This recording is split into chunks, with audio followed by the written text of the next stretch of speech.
저는 오늘 우리가 함께 봉독을 드린 시편 91편 14절로 16절 말씀을 본문으로 해서 하나님께서 건져주시고 높이시고 응답해 주시는 사람, 이와 같은 제목으로 은혜를 나누겠습니다. 여러분, 우리가 인생을 사노라면 우리의 발이 미끄러져서 깊은 웅덩이와 수렁에 빠질 때가 있어요. 여러분, 수렁은 내가 헤어나오려고 몸부림할수록 더 빠져들어가는 것이 수렁입니다.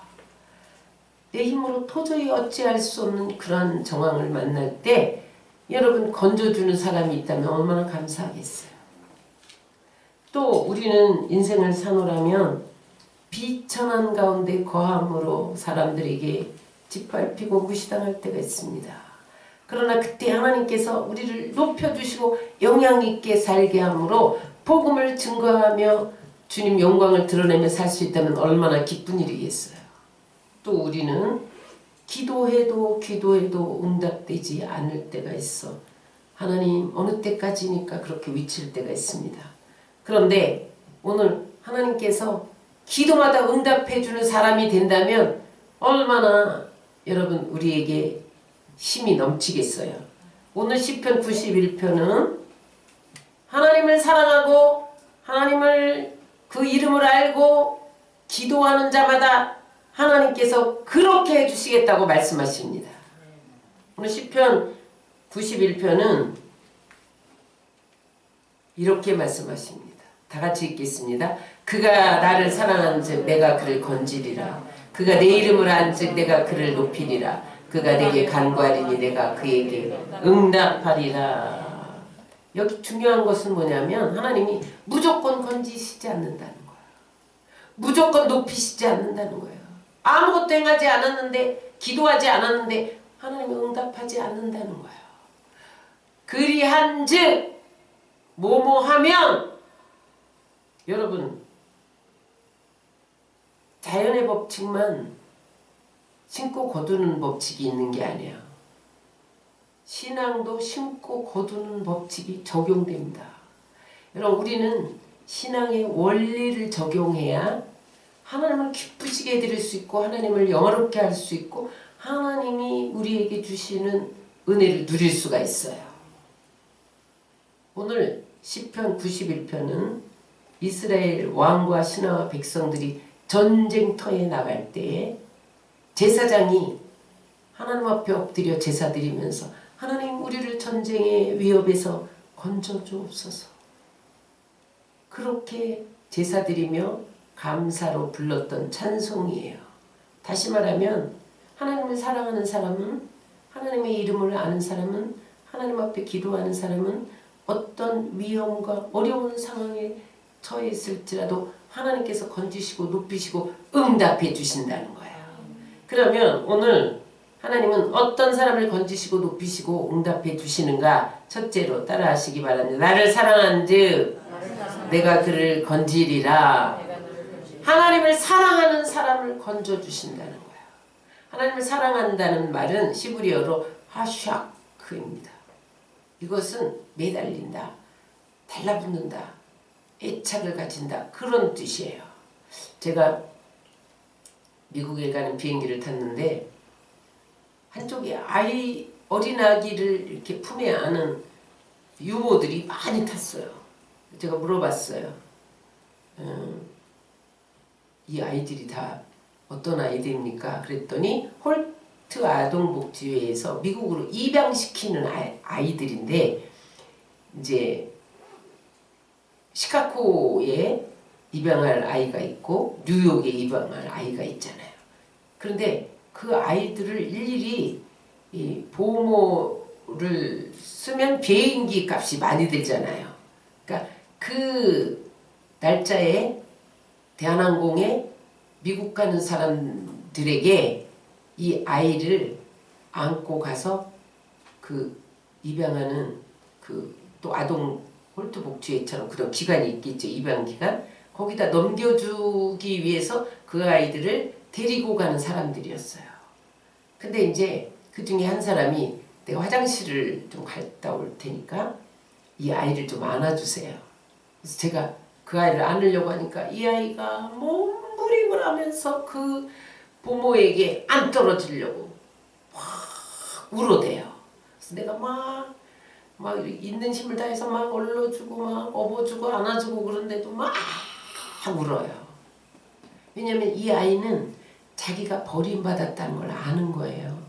엄마가 자기를 버린 걸 아는 거예요.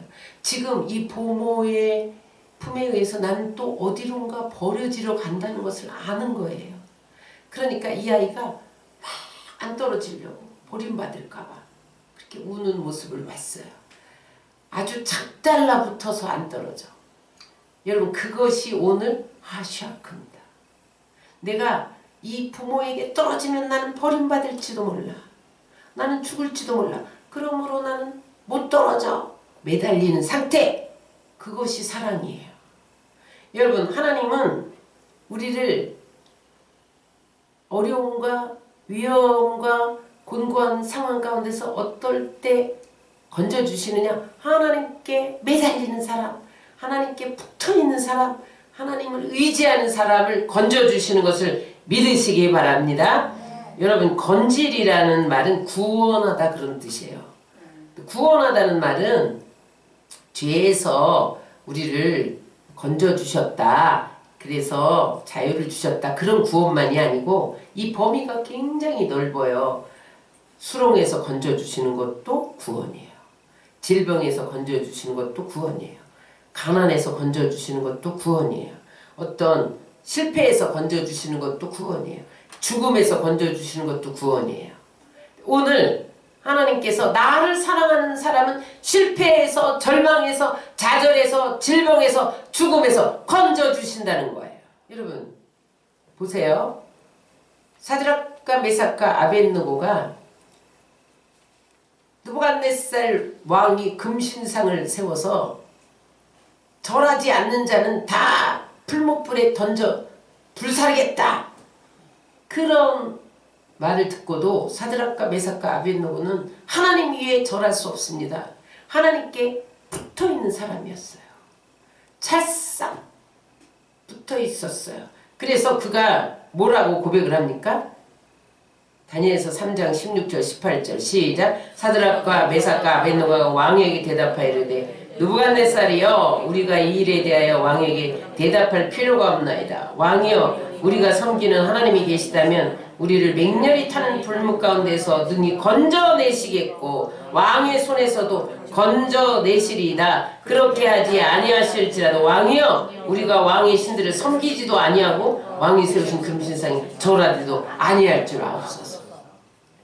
사드락과 메삭과 아벳느고는 하나님께 붙어있어서 불문불에 던져 넣어도 괜찮아요. 하나님이 나를 건지실 것입니다. 아니 건지지 않을지라도 나는 당신의 신들에게 절할 수 없습니다. 하나님께 바짝 달랐고 죽음에서도 건지신 그 하나님께 매달릴 때 하나님이 7,000도가 넘는 불문불 속에 던져 넣어도 건져내신 것을 믿으시기 바랍니다. 여러분 그러나 그를 데리고 불 속에 넣으려고 했던 군사들은 다 타죽고 여러분 하나님을 사랑하고 하나님께 붙어있는 자는 건지신 것을 믿으시기 바랍니다. 다윗은 시편 40편 2절에 이렇게 고백했어요. 내가 기가 막힐 웅덩이와 수렁에서 끌어올리시고 내 발을 반석 위에 대해서 내 걸음을 견고하게 하셨도다. 이렇게 말해요. 무슨 말이냐? 다윗이 사울에게 쫓기면서 이 문제를 해결하려고 하는데 도망다니면 도망다닐수록 더 깊은 수렁이야. 웅덩이야. 내가 이 문제를 해결하려고 하는데 도저히 헤어나올 수가 없어. 그런데 그가 하나님께 매달렸더니 하나님께 붙어 있었더니 하나님을 사랑했더니 그 수렁에서 끌어올리시고 그뿐만 아니라 내 발을 반석에 탁 두셔갖고 견고해서 흔들리지 않게 하셨다는 거야. 여러분 하나님을 사랑한 다윗은 사울의 손에서 건져주시고 자기 아들 압살롬이 죽이려고 칼을 들고 쫓아올 때도 그 손에서 건져주신 하나님인 것을 믿으시기 바랍니다. 그러므로 여러분 우리는 하나님께 붙어 있어야 돼요. 직접 있어야 돼요. 그러면 하나님이 우리를 위험에서, 어려움에서, 실패해서, 절망해서, 질병에서, 문제 해결해서 건져주시는 것을 믿으시기 바랍니다. 여러분, 다니엘도 사자굴에서 건져주셨죠. 사도 바울도 유라굴로의 풍랑에서 건져주셨죠. 그 하나님이 오늘 우리를 건지시는 것을 믿으시기 바랍니다. 단서가 있어요. 그가 나를 사랑하죠. 하나님을 사랑해야 돼요. 아무나 안 건져주세요.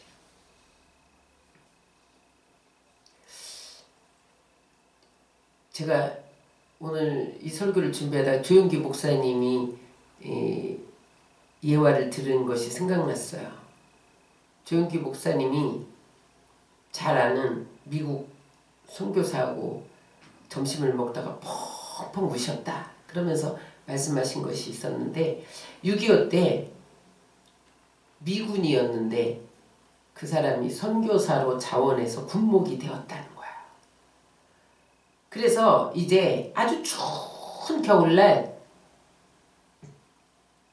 북한에 밀려갖고 개성 근처에서 이렇게 후퇴하고 있는데 다리 밑에서 어린아이가 막 응애응애 울음소리가 끊임없이 들리더라는 거예요. 그래서 이제 부대들을 다 중지시켜 놓고 다리 밑으로 내려가 봤어요. 그랬더니 거기 젊은 여인이 옷을 다 벗고 무언가를 안고 죽어 있더라는 거예요. 보니까 그 여인이 전쟁통이라 아이 낳을 곳이 없어 피난 나가다가 다리 밑에서 아이를 낳은 거예요. 탯줄도 끊겨 있지 않은 채로 자기 옷을 다 벗어서 이 아이를 감싸 안고 자기는 얼어 죽은 거죠. 그래서 그때 그 미군 선교사님이 그 여인을 땅을 파고 묻어주고 태를 자르고 이 아이를 품어서 부대로 데리고 오고 나중에 미국으로 돌아갈 때 미국으로 데리고 간 거예요. 이 아이가 아주 잘 성장을 했어요. 어느 날 이 아이가 아빠 나는 동양인인데 아빠 엄마는 왜 서양인이에요? 엄마 아빠는 내 진짜 엄마 아빠가 아니죠? 친엄마 아빠가 아니죠? 질문을 하더라는 거예요. 그러니까 이 미군 선교사님이 내가 그렇게 질문할 때까지 내가 기다렸다. 이제는 알아야 되니까. 그래서 이차저차 내가 한국에서 군목하고 있을 때 부대를 지휘하고 후퇴하고 내려올 때 어디선가 다리 밑에서 응애응애 아기의 울음소리가 들려서 내려가 보니 너희 엄마가 그 추운 겨울날 옷을 다 벗어서 너를 감싸 안고 엄마는 거기서 얼어 죽었단다. 그래서 오늘 네가 여기 있는 거야. 설명해 줬어. 이 아이가 펑펑 울면서 엄마가 묻혀있는 그곳에 날 데려다 달라고. 그래서 한국으로 데리고 왔어요. 개성이 저기 북한에 있으니까 못 가잖아요. 그래서 이쪽에서 개성이 보이는 쪽에서 바라다 보면서 추운 겨울날 이 아이가 자기 옷을 다 벗더라는 거야. 자기도 엄마가 얼마나 추워서 나 때문에 죽었을까. 그걸 체험하려고 겨울날 옷을 다 벗고 엄마를 향한 무덤을 향하여서 펑펑 울더라는 얘기. 그래서 목사님이 그 군목하고 점심 식사를 같이 하다가 아주 오래된 이야기지만 식사를 하다가 눈물을 그냥 작정하고 우는 것처럼 펑펑 울었다는 게 두 분이 다 그런 이야기를 들어본 적이 있어요. 여러분 사랑하면 주게 돼 있죠. 예수님은 우리를 사랑하기 때문에 십자가에서 온 몸의 물과 피를 다 지어서 다 쏟으면서 우리에게 주셨어요. 그 하나님이 우리에게 요구하시는 것이 있어요. 내가 너를 이만큼 사랑했어. 그러면 너도 날 좀 사랑해. 사랑해줘. 네가 날 사랑하면 나는 가만히 있지 않아. 내가 너를 모든 위험에서 질병에서, 실패에서, 절망에서, 저주에서, 가난에서 건져줄 거야. 하나님이 약속하셨어요. 그러므로 여러분, 하나님을 사랑하면 하나님이 오늘도 우리를 건져주시는 것을 믿으시기 바랍니다. 여러분, 아브라함이 100세에 이삭을 낳았는데 얼마나 눈에 넣어도 아프지 않겠어요. 모든 것이죠. 전부죠.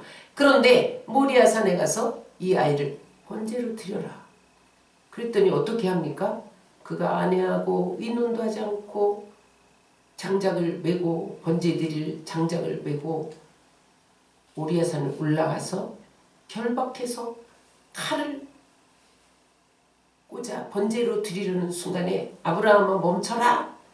그러더니 그때 수양을 예비하면서 하나님 뭐라고 말씀하십니까?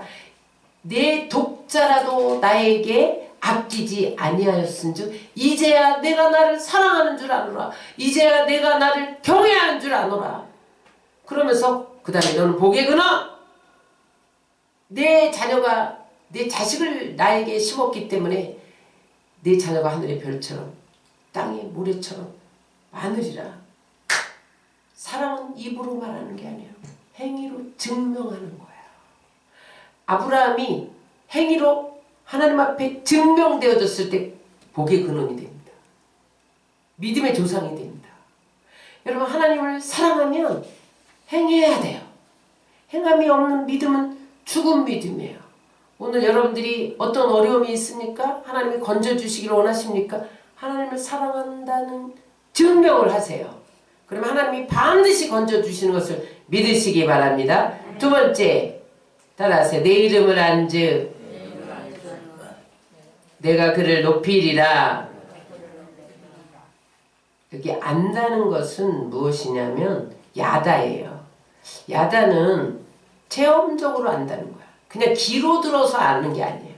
여기 뭐라고 고백했어요? 내가 지금까지 귀로만 듣던 하나님을 눈으로 보옵나이다. 저 사람은 고침받았대. 저 사람은 은혜 받았대. 저 사람은 축복받았대. 지금까지 내가 체험하지 못하고 귀로만 들었다는, 지식적으로만 알았다는 거야. 근데 내가 고난을 당하고 보니까 하나님을 체험했습니다. 그게 야다예요. 야다는 부부가 함께 살면서 속속들이 아는 거예요. 그의 단점도 알고 허물도 알고 감추기를 원하는 것도 다 드러내는 것, 그것이 체험적으로 하는 거예요.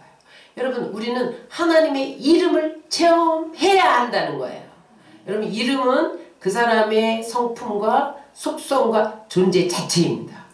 그래서 하나님이 이름을 바꿔줬잖아요. 사레에서 사라로, 람에서 아브라함으로 바꿔주셨어요. 왜? 이름처럼 살라는 거예요. 이름은 그 사람이에요.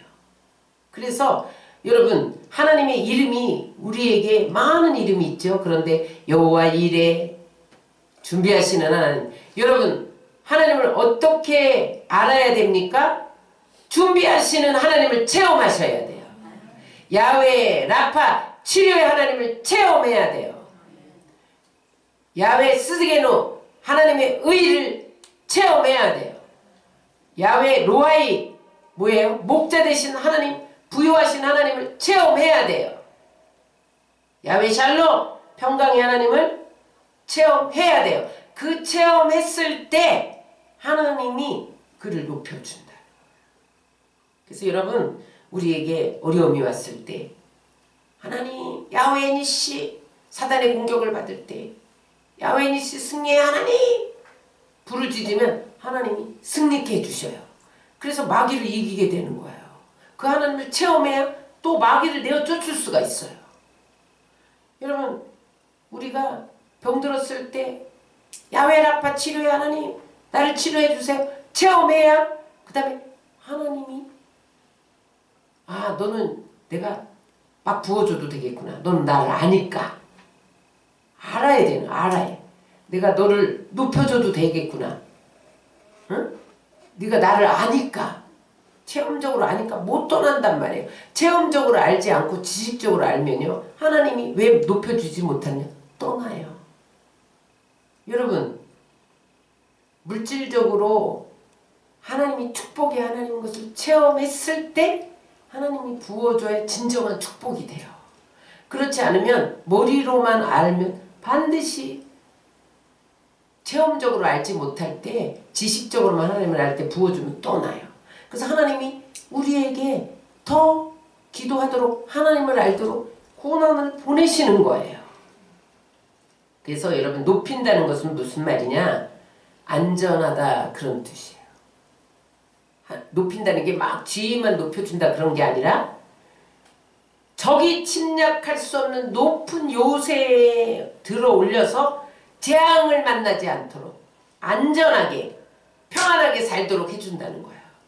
여러분 하나님을 체험하면 하나님을 깊이 알면 하나님이 우리에게 적들로부터 손닿지 못한 높은 요새에 올리셔서 안전하게 하시고 평안하게 하시는 것을 믿으시기 바랍니다. 또 높인다는 것은 무슨 뜻이냐? 신분을 높여준다는 거예요.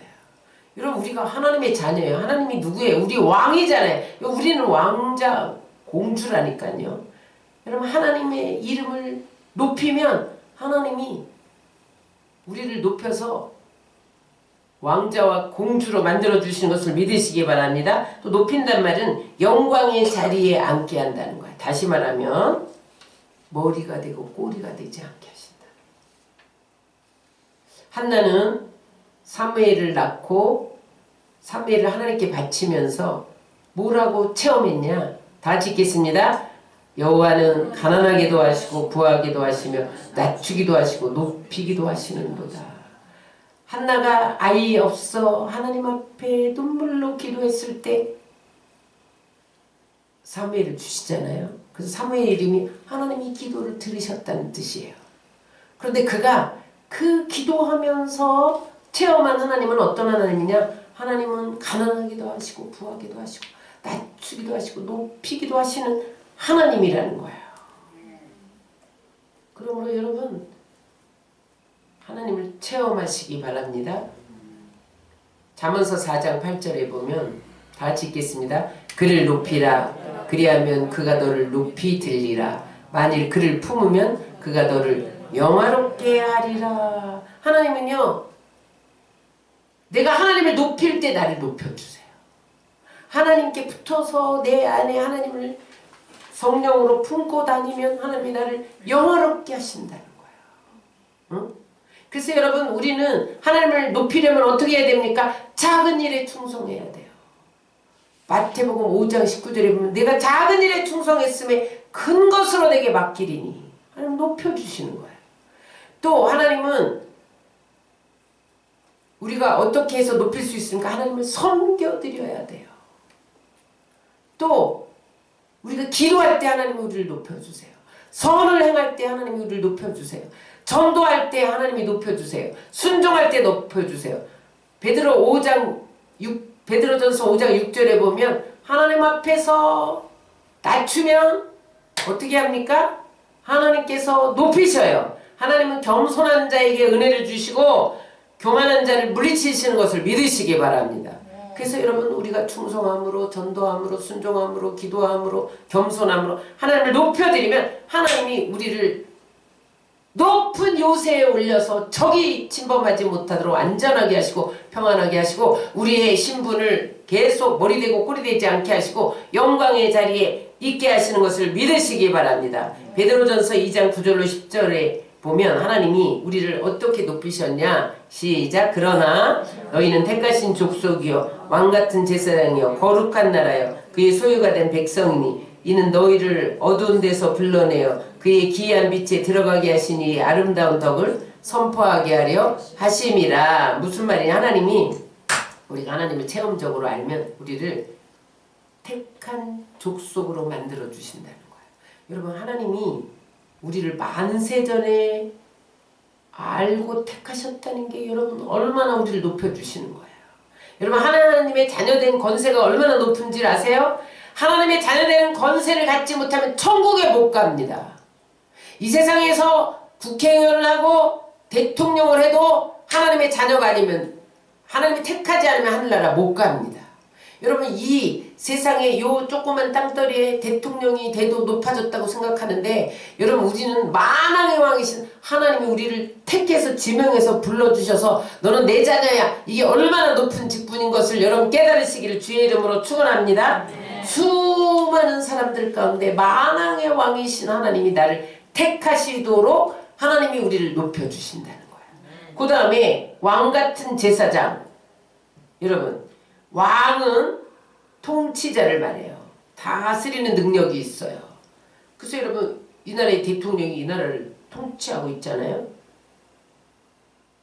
우리는 하나님이 높여주시면 운명과 환경을 다스려요. 여러분 죄를 다스리고 질병을 다스리고 마귀를 다스리고 가난을 다스리고 고통을 다스리고 지옥도 다스리는 것을 믿으시기 바랍니다. 그래서 여러분 하나님의 이름을 알아야 돼요. 제사장은 뭐예요? 제사 드리는 자. 우리가 하나님을 찬양하고 하나님을 영원롭게 하는 제사장으로 하나님이 우리를 높여주셨어요. 그 다음에 거룩한 나라가 돼요.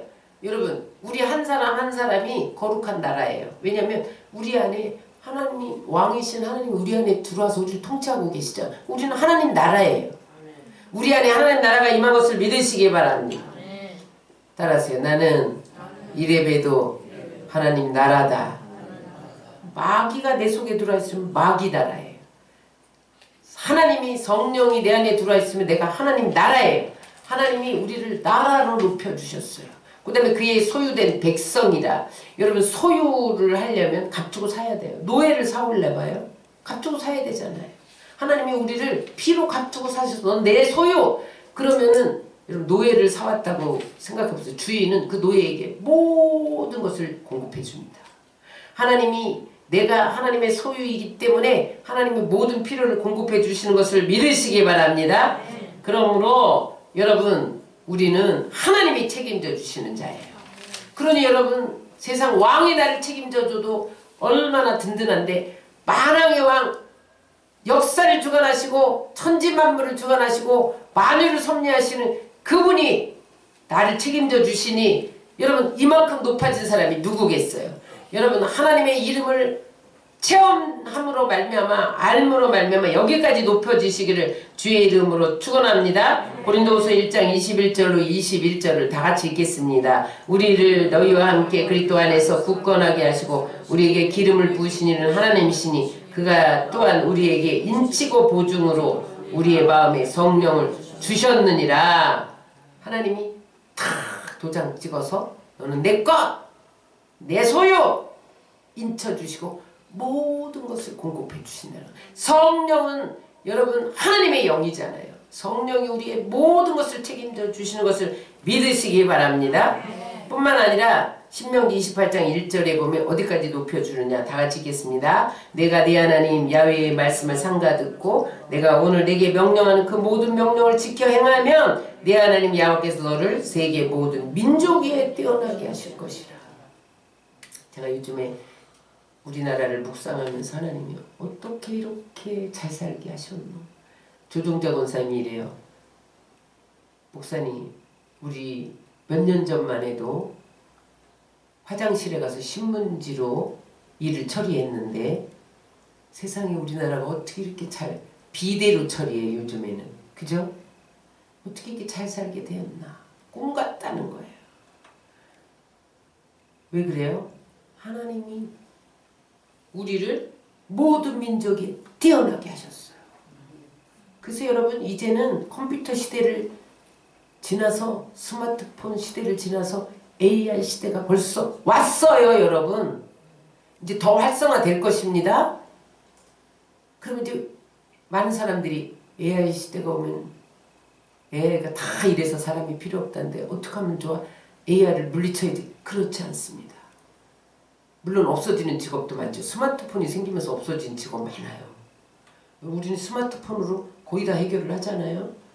은행에서 지금 조기 퇴직하면 5억, 6억을 막 준대. 왜냐하면 그 사람들이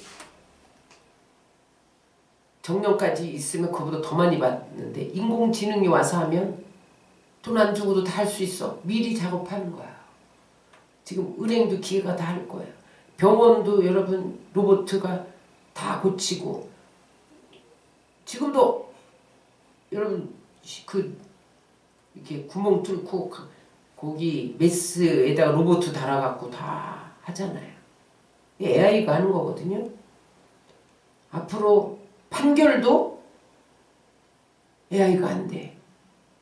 사람이 머릿속에 들은 법조문보다 AI가 더 많이 외워. 사람이 필요 없어. 그러니까 많은 사람들이 의사도 없어진다, 판사도 없어진다, 목사도 없어지나? 설교도 AI가 더 잘해. 근데 뭐냐? 성경 구절을 더 많이 알아. 뭐에 대해서 뽑아줘? 그럼 다 뽑아줘. 기도에 대해서 뽑아줘? 그럼 다 뽑아줘. 그래서 여러분, 우리는 지금 인성을 개발하고 감성을 개발해야 된다는 거예요. 기계가 다 하지만 기계는 감성이 없어. 인성이 없어. 그것과 협력해야 된다는 거예요. 그러면 더 많은 직업이 생겨날 수 있다는 거예요. 그래서 여러분, 이 AI 시대가 왔다고 떨지 마시기 바랍니다. 하나님이 우리나라 IT의 또 1인자잖아요. 우리나라를 따라올 IT 산업이 없어요. 지금 뭐 미국이 인공지능 우리보다 앞섰다, 삼성전자보다 엔비디아 뭐 거기서 앞섰다, 이렇게 말하는데, 여러분 우리나라 기업들이 여러분 IT에서는 따라올 기업이 없어요. 왜? 하나님이 모든 민족에 뛰어나게 하셨기 때문입니다. 신명기 28장 12절 13절에 보면, 내가 많은 민족에 구워줄지라도 너는 굳이 아니할 것이요 야훼께서 너를 머리가 되고 꼬리가 되지 않게 하시며 위에만 있고 아래에 있지 않게 하리라. 하나님의 이름을 높이고 하나님의 이름을 체험적으로 알고 하나님을 섬기면 하나님이 모든 민족 위에 뛰어난 머리가 되게 하신다. 여러분 개인도 마찬가지. 머리 되고 꼬리 되지 않게 하신다. 위에만 있고 아래에 있지 않게 하신다는 거예요. 말라기 3장 16절입니다. 여호와를 경외하는 자와 그 이름을 존중히 여기는 자를 위하여 야훼 앞에 있는 기념책에 기록하셨느니라. 어디까지 높여주시느냐? 하나님을 경외하고 그 이름을 높이고 존중히 여기는 사람은 하늘나라 생명책에 기록해 놓으셨다는 거예요. 천국을 기업으로 주는 것을 믿으시기 바랍니다. 그러므로 여러분, 우리는 하나님을 높여드려야 돼. 하나님을 충성하고 섬기고 전도하고 기도하고 예배하고, 이게 다 하나님 높이는 작업이에요. 그런 자에게 하나님은요 천국을 주십니다. 세 번째, 따라하세요. 그가 간구하리니 내가 응답하리라. 우리 91장 15절을 다 같이 한번 읽겠습니다. 그가 내게 간구하리니 내가 그에게 응답하리라. 그들이 환난 당할 때 내가 그와 함께하여 그를 건지고 영화롭게 하리라. 그가가 누구예요? 그가 앞에서 하나님을 사랑하고 하나님을 높이는 자. 그가 기도하면 내가 응답한다는 거야. 조건이 있어요. 아무나 응답 안 합니다. 하나님을 사랑하고 하나님을 높이고 하나님을 더 많이 체험하려고 사모하고 충성하고 헌신하고 섬기고 전도하고 그러는 자가 기도할 때 하나님은 응답해 주신다.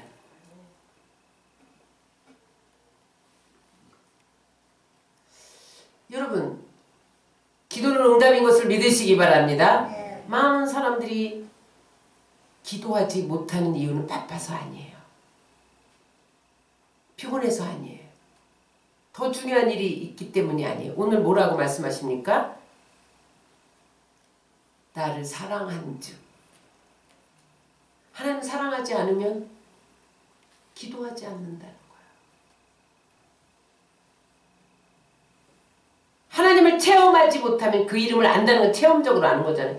하나님을 체험하지 못하면 기도하지 않는다는 거예요. 여러분, 하나님을 체험했는데 내가 기도하면 하나님 병을 고쳐주는데, 하나님이 이 실패에서 건져주시는데, 이 문제를 해결해 주시는데, 기가 막힐 수렁에서 건지시는데 어떻게 기도하지 않을 수가 있겠어요? 아무리 기도해라 해도 하나님을 체험하지 못한 사람은 기도하지 않습니다. 하나님을 사랑하지 않는 사람은 기도하지 않습니다. 여러분 옛날에 제가 시골 출신이라 옛날에 전기불 안 들어왔을 때 우리 호롱불 때도 살았거든요. 전등 때. 여러분 다 그 세대죠? 그런데 여러분 그때에 이제 중매 결혼에서 연애 결혼의 바람이 불었어요. 우리나라에. 시골에 같이 불었어요. 그러면 동네 처녀 총각들이 밤에 만나서 밤새 얘기를 해요. 사랑하면 여러분 대화하고 싶은 거죠. 같이 있고 싶은 거죠. 응? 여러분 하나님을 사랑하는데 어떻게 하나님과 대화하지 않겠어요? 하나님과 오랫동안 같이 있지 않겠어요? 그게 기도예요. 하나님과 대화하고 오랫동안 사랑의 이야기를 나누는 거예요. 그게 기도잖아요. 오늘 하나님을 사랑하는 자가 기도하면 하나님 응답해 주십니다. 응답 좀 해주시지 왜 기도만 해야 응답을 해주시냐. 이게 원리예요. 하나님의 원리. 여러분 심어야 거두는 원리가 자연의 법칙이라면 기도해야만 주시는 것이 신앙의 원리예요. 마가복음 46장 29절에 보면 제자들이 나가서 전도하는데 귀신 하나도 못 쫓아냈어. 예수님에게 제자들이 와서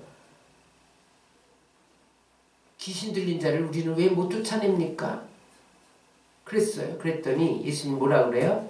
따라하세요. 기도와 금식이 아니면 다른 것으로는 이런 유가 나갈 수 없느니라. 여러분 기도 안 하면 귀신이 안 나가. 근데 기도하면서 예수 이름으로 나가! 이러면 나가요. 여러분 귀신 쫓아보셨어요? 귀신 쫓아보세요. 예수 이름으로 나가! 이래야 나가요. 가만히 이렇게 바라보면 안 나가. 기도해야 귀신이 나간다는 거예요. 기도해야 응답하신다는 거예요. 또 에스겔서 36장 37절에 보면 이스라엘 백성들이 70년 동안 바벨론 끌려가서 포로 생활했죠. 근데 하나님이 에스겔을 통해서 말씀하세요. 뭐라고 말씀하시냐? 이제 너희들을 바벨론 포로에서 돌려보낼 거야. 이제 예루살렘으로 돌아갈 거야. 거기 황폐한 자리에 너희를 다시 심어서 성전을 건축하게 할 거야. 아름다운 집을 짓게 할 거야. 내가 말한다. 반드시 이루어 줄 거야. 이렇게 말씀하시면서 뭐라고 말하냐면 따라하세요. 그래도 이스라엘 족속이 이같이 자기들에게 이루어 주시기를 내게 구하여야 할지니라. 하나님은 약속하셨어. 하나님 분명히 이루실 거야. 너희들 바벨론 포로로 아직 안 돌아갔어요. 바벨론 포로에 있을 때 에스겔에게 하신 말씀이에요. 너희들 돌아가게 돼. 지금 폐허가 됐지만 거기 성전이 건축될 거야. 아름다운 집을 짓게 될 거야. 내가 반드시 이루어 줄 거야.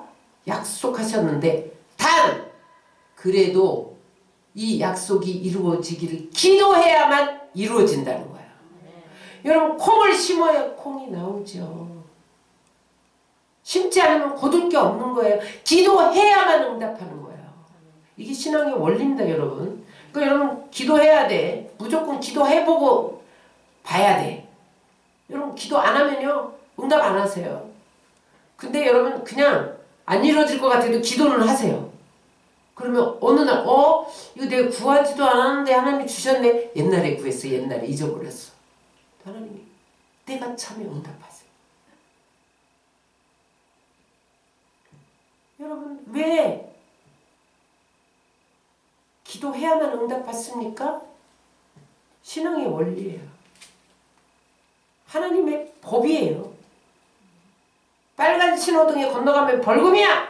이건 이 나라의 교통법이잖아요. 어기면 벌금 내야 돼. 기도해야만 응답하는 것은 하나님의 법이에요. 그 법을 뛰어넘고는 이루어지지 않습니다. 또 그 다음에 왜 기도해야만 응답하시느냐? 하나님과의 관계예요. 여러분, 사람과 가까워지려면 어떻게 해야 돼요? 자꾸 만나서 대화를 해야 돼. 그래서 여러분, 왜 결혼하는 거예요? 가까이 늘 보고 대화하려고 결혼하는 거죠. 그런데 가까운 사람도 대화 안 하면 멀어져요. 아무리 부부 사이라도 하루 종일 직장에 갔다가 저녁에 와서 아들은 밥도 자자 그러면 가까워지겠어요? 대화를 해야 돼. 직장에서 지쳤어도 오늘은 아이들이 뭐 성적표를 가지고 왔는데 90점을 맞았고 뭐 이런 얘기를 해야 되는 거예요. 피곤해도 그냥 가까워지는 거야. 듣기 싫어도 들어줘야 되는 거야. 여러분, 하나님이 귀찮을까 봐 여러분 대화 안 하세요? 하나님 다 들어주세요. 우리의 기도를 다 들어주세요.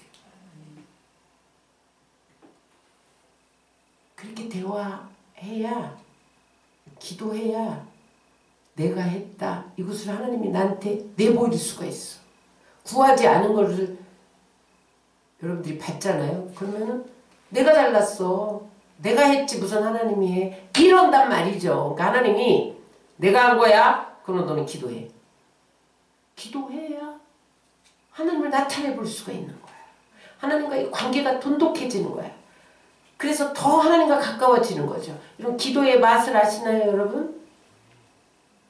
기도하면 또 하나님이 응답하시고 또 해결하시고. 기도의 맛을 아는데 어떻게 기도하지 않겠어요? 기도하면 응답하시는 하나님을 아는데 어떻게 기도하지 않겠어요? 기도하지 않은 것만큼 손해인데 어떻게 기도 안 하겠어요?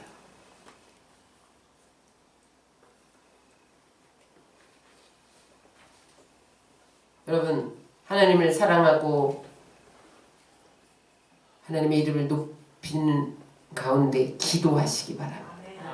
그래서 다 응답받으시기를 주의 이름으로 축원합니다. 그 다음에 보너스로 하나님이 장수하게 해주신다는 거. 16절. 내가 그를 장수하게 함으로 그를 만족하게 하며 나의 구원을 그에게 보이리라. 하나님을 사랑하고 하나님을 높이면 그 사람을 하나님이 장수케 하신다. 기도만 응답하시는 것이 아니라 장수케 하신다. 요즘에 장수하려고 모든 좋은 건강식품 판매율이 1위잖아요. 그래서 요즘에는 9988이 아니야. 150 쌈박이야. 여러분 신조어를 아시나요? 옛날에는 99살까지 팔팔하게 살자 이랬는데 아니래. 요즘에는 150살까지 건강하게 쌈박하게 앓지 않고.